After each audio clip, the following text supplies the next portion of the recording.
जय जोहार दोस्तों। मेरे हाथ में एसीएफ के 2019-20 के सेट डी का पेपर है और मैं इसमें छत्तीसगढ़ से जो प्रश्न पूछे गए हैं उसको आपके सामने डील करूंगा। तो सबसे पहले देखते हैं सेट डी में प्रश्न क्रमांक 51 छत्तीसगढ़ से पूछा गया है, जिसमें कहा है कि बिम्बा जी के संदर्भ में छत्तीसगढ़ में से निम्नलिखित में से सही उत्तर चुनिए। कथन को पढ़ते हैं। बिम्बा जी छत्तीसगढ़ से प्राप्त भू राजस्व का कोई हिस्सा नागपुर नहीं भेजते थे। बहुत सही कथन है। बिम्बा जी ने छत्तीसगढ़ में कमा विस्तारों की नियुक्ति की, ये गलत है क्योंकि बिम्बा जी ने नहीं की थी, वेंको जी के समय हुआ था। अब हम ऑप्शंस को देखते हैं। 1 एवं 2 दोनों सही हैं, नहीं 2 गलत है। सिर्फ 1 गलत है, नहीं 1 सही है। सिर्फ 2 गलत है, हाँ हमें हमारा सही उत्तर मिल गया, सिर्फ 2 गलत है। प्रश्न क्रमांक 52, परलकोट के विद्रोह के संदर्भ में कौन सा कथन सही नहीं है? ध्यान दीजिएगा, यहाँ पूछा है सही नहीं है। अंग्रेजों और मराठाओं के विरुद्ध 24 दिसंबर 1824 को परलकोट में आदिवासी एकत्रित हुए, ये सही कथन है। बस्तर के प्रभारी सुप्रिंटेंडेंट ने चांदा के कैप्टन पीयू की सहायता मांगी, सही है। 20 जनवरी 1825 को परलकोट में गेंद सिंह को फांसी पर लटका दिया गया, सही है। दीवान कालिंदर सिंह ने इस विद्रोह में महत्वपूर्ण भूमिका निभाई। ये जो दीवान कालिंदर सिंह जो दिया है ये गुंडाधुर विद्रोह के समय का है, तो ये कथन गलत हो जाता है। तो 52 का आंसर है डी। 53 में देखिए, माधवराव सप्रे द्वारा संपादित हिंदी केसरी के संदर्भ में कौन सा कथन सही नहीं है? ध्यान दीजिएगा, हिंद केसरी का प्रकाशन नागपुर से किया गया था, जी नागपुर से किया गया था, कथन सही है। इसमें स्वदेशी आंदोलन का प्रचार किया गया, सही है। इसके संपादक मंडल में वामन राव लाखे भी थे। ध्यान दीजिएगा, छत्तीसगढ़ मित्र के संपादक मंडल में वामन राव लाखे शामिल थे। यहाँ हिंद केसरी के संबंध में पूछा गया है और हमारा प्रश्न में बोला गया है कि कौन सा कथन सही नहीं है, इसलिए हमारा उत्तर होगा सी, इसके संपादक मंडल में वामन राव लाखे भी थे। इस पत्र में देश की दुर्दशा नामक एक लेख छपा था, ये भी सही है। अगला क्वेश्चन, रायपुर बार एसोसिएशन की स्थापना किस वर्ष हुई? 1878, 1880, 1882 और 1884। इसमें सही उत्तर है 1884। ये फैक्चुअल क्वेश्चन है, अगर आपको याद है तो ये आपसे बनेगा। किसी ग्राम पंचायत के सरपंच के पद की आकस्मिक रिक्ति हो जाने के बाद भी पंचायत का विशेष संपन्न कौन बुलाता है? इसमें आपका उत्तर पंचायत सचिव होगा। सरपंच बुलाता है, सरपंच की अनुपस्थिति में उप सरपंच बुलाता है और उप सरपंच की अनुपस्थिति में पंचायत सचिव बुलाता है। चूंकि यहाँ पंचायत के सरपंच की पद की आकस्मिक रिक्ति हो गई है, यहाँ पंचायत सचिव बुलाएगा। उप सरपंच बनने के लिए नामांकित योग्यताओं में कौन सा गलत है? गलत है पूछा गया है। उप सरपंच बनना है। उप सरपंच कौन होता है? जो पंच होते हैं उन्हीं के बीच में से एक उप सरपंच चुना जाता है, तो योग्यता जो है पंच की होनी चाहिए। तो देखते हैं, आवेदक संसद या विधानसभा का सदस्य ना हो, सही है। ऐसे आवेदक का पंचायत में भू संपत्ति अवश्य हो, ये गलत है। छत्तीसगढ़ में कोई भी जिसके पास भू संपत्ति है या नहीं है, वो कोई भी इंसान पंचायत में चुनाव लड़ सकता है, तो हमारा उत्तर हमें मिल गया है। बाकी हम और ऑप्शंस को पढ़ लेते हैं। ऐसा आवेदक किसी कोऑपरेटिव समिति का अध्यक्ष या उपाध्यक्ष ना हो, सही है। आवेदक पंच बनने की योग्यता रखते हो, जी पंच ही उप सरपंच बनता है, तो ये भी सही है। ग्राम पंचायत की निम्नांकित स्थायी समितियों और उसके सचिवों के नाम सुमेलित कीजिए। ये स्थायी समितियां हैं और उनमें सचिवों की है। अगर आपको इसमें नहीं भी बनता है तो आप कुछ जो समिति है उसका आप अपने जनरल नॉलेज से इसको पता लगा सकते हैं। जैसे सामान्य प्रशासन समिति, इसका आंसर आपका सचिव ग्राम पंचायत होगा। राजस्व एवं वन समिति, राजस्व विभाग में आता है पटवारी, तो ये पटवारी। अगर आपको 2 ही पता है तो भी आप इसमें उत्तर लगा सकते हैं। जैसे ए का 4, डी का 1, डी का 1। आप देख लीजिए, इसमें किसी और ऑप्शंस में डी का 1 नहीं है, मतलब आपका उत्तर ए होगा।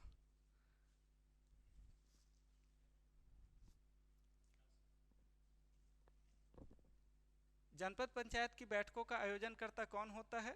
जनपद पंचायत की बैठकों का मुख्य कार्यपालन अधिकारी आयोजन करता है। जनपद पंचायत विभिन्न प्रकार की योजनाओं एवं रिपोर्ट तैयार करने के लिए उत्तरदायी होता है। निम्नांकित में से कौन सा कार्य जनपद पंचायत संपादित नहीं करती है? नहीं करती है पूछा गया है, ध्यान से पढ़ेंगे। ऑप्शन ए, राज्य सरकार या जिला पंचायत द्वारा आर्थिक विकास एवं सामाजिक न्याय से संबंधित प्रदत्त योजनाओं से संबंधित वार्षिक योजना तैयार करना। जी बिल्कुल करता है ये। जनपद पंचायत के क्षेत्राधिकार के अधीन आने वाले समस्त ग्राम पंचायतों से संबंधित समेकित वार्षिक योजना तैयार करना, बिल्कुल करता है। काम एवं विकास योजनाओं से संबंधित योजना जो कि जनपद पंचायत के फंड से संचालित हो, बिल्कुल करता है। केंद्र सरकार द्वारा प्रदत्त वार्षिक योजनाओं के क्रियान्वयन के संबंध में नहीं, केंद्र सरकार वाला जो भी काम है वो जिला पंचायत करता है, तो यहाँ पर ये हमारा नहीं पूछा है। हमारा उत्तर होगा 62 में डी।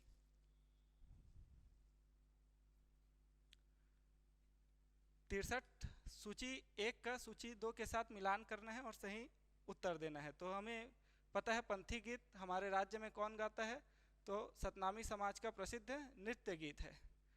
ऑप्शन ए 1, आप ऑप्शन देख लीजिए, आपके बी या सी में से कोई उत्तर होगा। अगर आपको नहीं भी पता है तो आप अप्रोच ये रखिए कि अगर एक भी पता है तो भी हमें सवाल को डील करना है।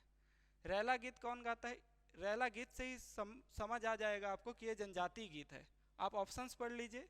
राउतों का प्रसिद्ध गीत हो नहीं सकता, प्रमुख गौड़ स्त्रियों का नृत्य गीत हो सकता है, मुरिया जनजाति का गीत हो सकता है। ठीक है, देखते हैं आगे, अभी ये कन्फ्यूजन में है आपके। बास गीत राउतों का प्रसिद्ध गीत है, या छत्तीसगढ़ का हर बच्चा बच्चा जानता है, आप भी जान रहे हैं। सुवा गीत स्त्रियां करती है, आप ऐसे भी बना सकते हैं। आप ऑप्शंस मिलाएंगे, इसका उत्तर बी आएगा। आपको अप्रोच सीखना है। पीएससी अभी हाल के 2-3 पेपर में कूट में दे रहा है, तो आपको अप्रोच ध्यान रखना है। ऐसा नहीं है कि कोई क्वेश्चन हमें नहीं आता है जिसके बारे में कोई भी डेटा नहीं है तो हम उसको छुएंगे भी नहीं, नहीं, हम उसको पढ़ेंगे जरूर, हमारे पास इतना समय होता है। घड़वा शिल्प बनाया जाता है। अब इसमें देखिए, अगर ये जिसका भी पेपर है उसने लिखा है बेल मेटल, उसको पता है कि बेल मेटल से घड़वा शिल्प बनता है। बेल मेटल क्या है? कॉपर और टीन है। ठीक है, उसने अपना दिमाग लगाया, आप भी दिमाग लगाइए। पीतल ठीक है, होता है। कांसा होता है, रागा होता है। लोहा हो सकता है? लोहा नहीं हो सकता है। आप ऐसा अपना उत्तर चूज कीजिए जिसमें ऑप्शन 4 ना हो। जैसे यहाँ देखिए, ये 4 है तो ये नहीं हो सकता, 4 है नहीं हो सकता, ये 4 है नहीं हो सकता, मतलब आपका उत्तर ये है। 65 देखिए, जनगणना 2011 की जनसंख्या के आधार पर छत्तीसगढ़ के निम्नलिखित जनजातियों को आरोही क्रम में सजाइए। आपको पता होगा सबसे ज़्यादा किसका है? गोड़ का है। और सबसे कम किसका है? जनसंख्या तो कमार का है। अब इसी आधार पे आप अपना विकल्प चुनिए कि सबसे कम किसका है और सबसे ज़्यादा किसका है। तो आपका उत्तर होगा इसमें 65 का ए। आरोही क्रम में पूछा गया है, ध्यान दीजिएगा। 66 कथन 1 है, छत्तीसगढ़ में सिरपुर एक प्रमुख बौद्ध स्थल है। ठीक है, वहाँ बौद्ध धर्म से संबंधित हमें जानकारियाँ मिलती है। कथन 2 देखिए, राम झरना बस्तर में स्थित है। जी नहीं, बस्तर में स्थित नहीं है, रायगढ़ में स्थित है। आप रायगढ़ में स्थित है तो कथन 2 आपका गलत है। आप देखिए, कथन 2 सही नहीं है, मतलब ये आपका उत्तर है, कथन 1 सही है। छत्तीसगढ़ के निम्नलिखित साहित्यकारों को उनके जन्म वर्ष के आधार पर आरोही क्रम में सजाइए। देखिए, ये ऐसा फैक्चुअल क्वेश्चन है कि आपको याद नहीं आएगा और अधिकांश लोगों को याद नहीं रहता है, लेकिन आप अभी राम वन पथगमन में इस नाम को सुने ही होंगे, मतलब ये अभी प्रेजेंट में है, ये आपको पता है। आपने छत्तीसगढ़ पढ़ते समय इन दोनों का भी नाम और इनका भी नाम सुना है, मतलब ये है कि ये इतिहास में पढ़े जाते हैं, मतलब वर्तमान में अभी है नहीं। तो आप ऑप्शंस देखिए और ऑप्शंस के आधार पर डील कीजिए। देखिए, आपको बोला गया है आरोही क्रम में, तो आप देखिए सबसे यंग कौन है? तो हेमनाथ यदु है, मतलब ये सबसे लास्ट में आएंगे, तो जहाँ जहाँ पर 1 लास्ट में है उसको देखिए। उसके बाद आप देखिए, अब बी या सी में से अपना उत्तर होना चाहिए, लेकिन क्या है यहाँ? 4, 2, 3 फिर 1, और यहाँ 2, 4, 3, 1। आप सुंदरलाल शर्मा जी और द्वारिका प्रसाद तिवारी जी, इन दोनों में आप कॉमन सेंस लगाइए, आपने जितना भी पढ़ा है उस आधार पे, और पता करिए कि कौन पहले कौन बड़ा रहा होगा। तो सुंदरलाल शर्मा जी बड़े थे, मतलब हमारा उत्तर बी होगा।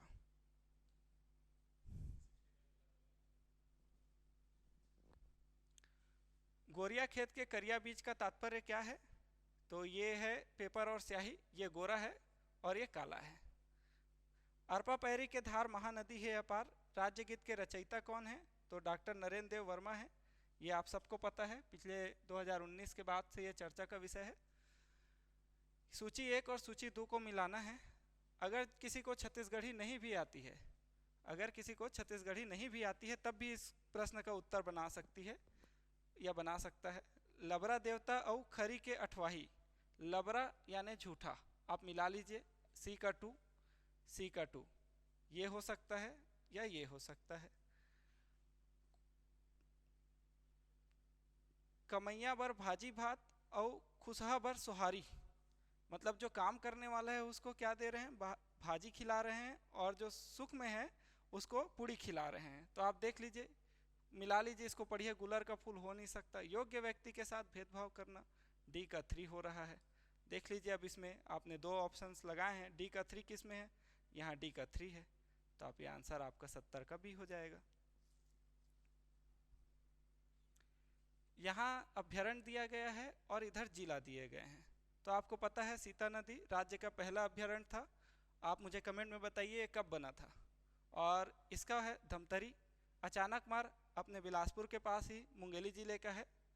उदयंती अभ्यारण्य ये हमारे गरियाबंद का है। और पामेड़ आप नाम से ही लगा सकते हैं अंदाजा, 5 मेड़ है, मतलब वहाँ पहाड़ को बोलते हैं।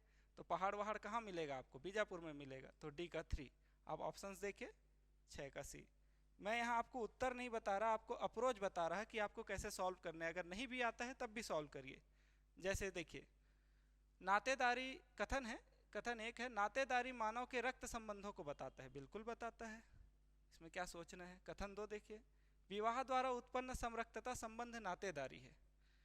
अब विवाह द्वारा उत्पन्न समरक्त होगा ही, और संबंध नातेदारी तो वो भी है। तो कथन 1 और कथन 2 दोनों सही हैं। छत्तीसगढ़ राज्य में निम्नलिखित सिंचाई परियोजनाएं किस नदी पर स्थापित की गई है? सुमेल कीजिए। नदी है और नदी परियोजना है, और आपको बताना है। बाबू छोटेलाल श्रीवास्तव, ये आपके किस नदी पर है? रविशंकर जलाशय आपके किस नदी पर है? इसका पुराना नाम आप मुझे बताएंगे। बाबू छोटेलाल श्रीवास्तव सिंचाई परियोजना का ये है आपके सिलियारी नदी पर। तो ये रविशंकर महानदी पर, मिनी माता हसदेव नदी पर, ये राज्य का प्रथम बहुउद्देशीय परियोजना था। इसका भी ईयर आप मुझे कमेंट करके बताइए। और वी नारायण सिंह कोडार, आप देखिए इसमें ऑप्शन सी। ऐसे लिंक करके पढ़िएगा तो जल्दी याद होती है चीज़ें। यहाँ बोला है छत्तीसगढ़ में सबसे अधिक अरण्य क्षेत्र किस वन का है? अवरोही क्रम में सजाइए, यानी घटते क्रम में सजाना है आपको। आपने पढ़ा होगा वनों का वर्गीकरण, उसमें पढ़ा होगा मिश्रित वन, ये हमारे यहाँ 43.52 है, 26,018 वर्ग किलोमीटर। सागौन वन पढ़ा है आपने, साल वन पढ़ा है, ये 43.13% है। और शीशम वन आपको परसेंटेज याद नहीं है, कोई मतलब नहीं, आपको 3 का याद है ना। आप जानते हैं मिश्रित वन सबसे ज़्यादा है, उसके बाद साल वन है, उसके बाद सागौन वन है, शीशम लास्ट में ही आएगा। आपका आंसर डी है। यहाँ देखिए, छत्तीसगढ़ में उपलब्ध खनिज भंडार की स्थिति क्या है? अधिकतम से न्यूनतम क्रम में लिखिए।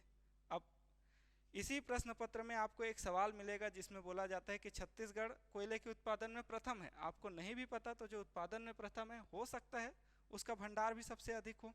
आप लगाइए, कोयला सबसे ज़्यादा है। उसके बाद क्या है? लौह अयस्क है, इन्हीं 2 के कारण हम चर्चा में रहते हैं। फिर चूना पत्थर है पूरे हमारे कडप्पा शैल समूह में, और डोलोमाइट 919 मीट्रिक टन है। तो आप इससे अंदाज लगा लीजिए, कोयला है, लोहा है, कोयला है, चूना पत्थर है, लौह अयस्क है और डोलोमाइट है। तो आपका ऑप्शन ए करेक्ट आंसर होगा। राज्य में प्राप्त खनिजों को जिलेवार सुमेलित कीजिए। अब देखिए, यहाँ पर आपने अगर छत्तीसगढ़ घूमा है तो भी आप इसे बना सकते हैं। जैसे कोयला छत्तीसगढ़ के उत्तर में मिलता है। अब इन जिलों के नाम के समूह में आप ऐसा नाम ढूंढिए, ऐसा जिलों का समूह ढूंढिए जो छत्तीसगढ़ के उत्तर में है। तो कोरबा, रायगढ़, सूरजपुर, कोरिया, हाँ ये चारों छत्तीसगढ़ के उत्तर में है। और बाकी आप पढ़ लीजिए, आपको नहीं मिलेगा, मिक्स मिलेगा। तो कोयला तो कंफर्म हो गया कि 1 है। आप देखिए डी का 1 कौन सा है? डी का 1 आप देख लीजिए। आपको पूरा सॉल्व करना ही नहीं है, आपको अपना समय बचाना है। यहाँ आपको डी का 1 मिला कंफर्म। आप नहीं भी अगर जल्दीबाजी में है, नहीं पढ़ना चाहते, मत पढ़िए, गलत नहीं होगा आपका। निम्नलिखित शक्कर कारखाने प्रदेश के किस जिले में स्थित है, सुमेलित कीजिए। अब 4 शक्कर कारखाने हैं, चारों के नाम हैं। अब हमें पता है कवर्धा और कबीरधाम एक ही है।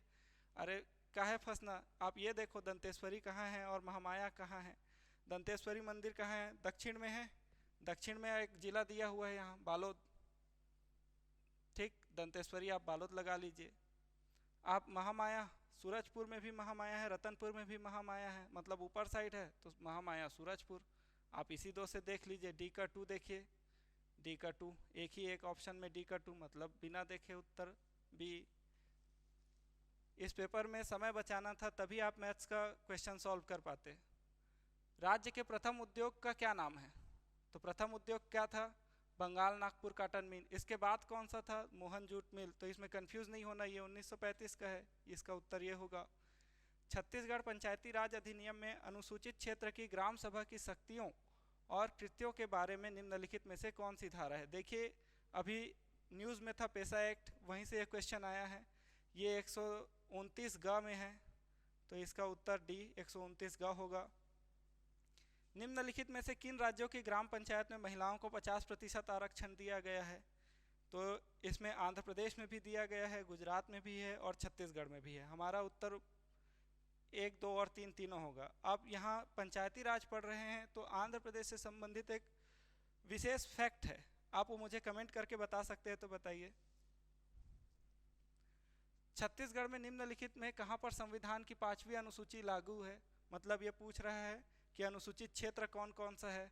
अब देखिए इसमें नहीं पता है मुझे, तब भी मैं कैसे सॉल्व करता हूँ।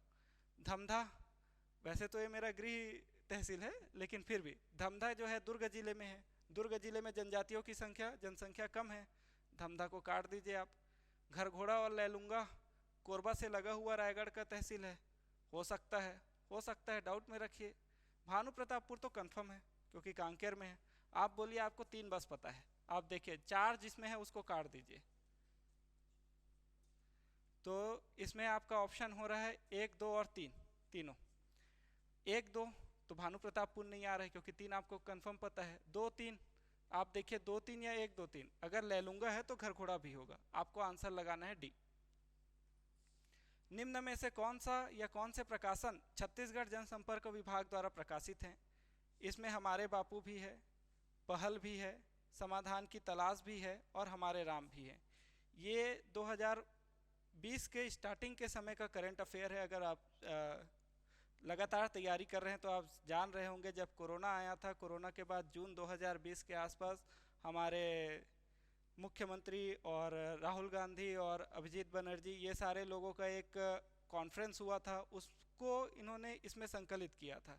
अगर आप ये जान रहे हैं हमारे राम, क्योंकि अभी राम वन पथ गमन चल रहा है, आप जान रहे हैं हमारे बापू क्योंकि हमने 150वीं जयंती मनाई थी, तो आप इसको आसानी से इसका आंसर लगा सकते हैं। आपको पता है ये सभी है क्योंकि इसमें 2, 1, 2 ऐसा दिया, आप 3 तो खुद ही जान गए, तो ये आंसर डी, चारों होगा एक साथ। छत्तीसगढ़ जनसंपर्क विभाग की मासिक पत्रिका का नाम है, आप सब जानते हैं जनमन नाम है, ये प्रत्येक माह आता है। सीता नदी वन अभ्यारण्य में कौन सा जलाशय स्थित है। सीता नदी कहाँ है, धमतरी में है। अब आप दिमाग लगाइए इन चारों जलाशय में से कौन सा धमतरी में है। ये तो बिलासपुर में है, ये महासमुंद में है, ये सोंढूर आपका और ये अर्जुनी, ये आपका दुर्ग में है या रायपुर में है देख लीजिएगा, और ये सोंढूर धमतरी में है। आपका उत्तर हो गया सोंढूर। छत्तीसगढ़ में बायोस्फीयर रिजर्व कहाँ स्थित है, तमोर पिंगला। बायोस्फीयर रिजर्व पता करिए आप। अचानक मार एक ही मात्र है, 2005 में बना था, आप मुझे बताइए कौन से क्रम का था। छत्तीसगढ़ के मत्स्य पालन विभाग के अनुसार वर्ष 2020-21 के लिए मत्स्य पालन एवं उत्पादन हेतु सतह जलीय क्षेत्र उपलब्ध है। आपने आर्थिक सर्वेक्षण पढ़ा होगा, 1.920 लाख हेक्टेयर। अब ये सवाल क्यों पूछा गया, क्योंकि छत्तीसगढ़ भू अवस्थित राज्यों में मछली उत्पादन में देश में अग्रणी राज्यों में गिना जाता है, तो और ये आय का एक प्रमुख जरिया भी है, इसलिए ये सवाल बनता है। कोई भी सवाल पूछा जाता है उसका कोई ना कोई कहीं ना कहीं करंट से लिंक रहता है, ये आपको समझना होगा कि कौन से टॉपिक से कैसा सवाल बन सकता है। गोदावरी और सबरी मैदान के समुद्र सतह से औसत ऊंचाई कितनी है, किसी को नहीं पता है, ये फैक्ट किसी को याद नहीं रहता है, लेकिन आप एक अंदाज लगा सकते हैं। अगर मैंने ये क्वेश्चन अगर मुझे आया है सामने तो मैं एक अंदाज लगाऊंगा कि दक्षिण में है, सुकमा में है। सुकमा क्या है? सुकमा में आपने गोलापल्ली का पठार पढ़ा होगा। तो गोदावरी और सबरी का मैदान कहाँ मिलता है? बीजापुर और सुकमा में। वो बस्तर संभाग ही ऐसा है जहाँ की औसत ऊंचाई 350 से ऊपर रहती है। अब यहाँ सुकमा बोला है, आप लगा लीजिए 400 मीटर से अधिक। जसपुर नगर किस प्रकार के स्थलाकृति में बसा है? सब जानते हैं, पाट प्रदेश है। संचालनालय कृषि 2018 के अनुसार छत्तीसगढ़ में कृषि जोतों का औसत आकार कितना है? देश का पता है आपको, 1.33 है। अब अंदाज लगाइए, इतना ज़्यादा तो हो नहीं सकता, 2 से ज़्यादा तो हो नहीं सकता। अंदाज में बना दीजिए 1.60। वो ऑप्शन भी ऐसे देते हैं कि आप अंदाज में ही लगा सकते हैं। यहाँ देखिए, आपको डेटा देख के घबराना नहीं है। आपको यहाँ डेटा याद हो या ना हो, आप ये क्वेश्चन सॉल्व कर सकते हैं। कुल बोया गया क्षेत्र ज़्यादा होगा कि शुद्ध बोया गया क्षेत्र ज़्यादा होगा? सीधी सी बात है कि कुल बोया गया क्षेत्र ज़्यादा होगा। देख लीजिए इसमें सबसे ज़्यादा क्षेत्र किसका है? 56.22 लाख हेक्टेयर। मतलब लगा दीजिए, खींच दीजिए लाइन।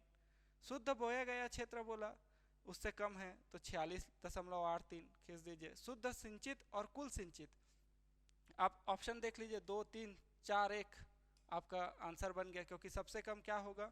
कुल सिंचित क्षेत्र सबसे कम होगा। वर्ष 2013 के इसने डराने के लिए लिखा है। संचालनालय कृषि छत्तीसगढ़ के अनुसार छत्तीसगढ़ में कुल कृषक परिवारों की संख्या है। आप किसी भी बुक में उठा के पढ़ लीजिए, 37,46,000 आपको ये डेटा रटा हुआ होगा। ये प्रश्न देखिए, राष्ट्रीय कृषि बीमा योजना कब से प्रारंभ किया गया है? ये फैक्चुअल क्वेश्चन है, आपको पता है ये बहुत बड़ी बीमा योजना थी, ये पता होना चाहिए। जैसे मैं आपसे पूछूं आयुष्मान भारत योजना कब शुरू हुई थी, आप बताइए इसे। 2004-5। असत्य कथन पहचानना है। पवई जलप्रपात बलरामपुर जिले में है, बिल्कुल है जी। तीरथगढ़ जलप्रपात सबसे ऊंचा है, अभी तक माना जाता है सरकारी डेटा के हिसाब से तीरथगढ़ सबसे ऊंचा है। आप मुझे बताइए अनऑफिशियल तरीके से सबसे ऊंचा किसे माना जाता है? चित्रकोट जलप्रपात सबसे चौड़ा है, बिल्कुल चौड़ा है, इसीलिए इसे एक नाम से जाना जाता है। बताइए।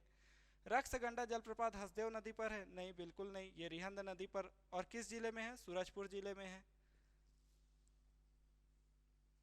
निम्न कथन को पढ़कर सही विकल्प चुनिए। भारत के कुल खनिज उत्पादन का 13.7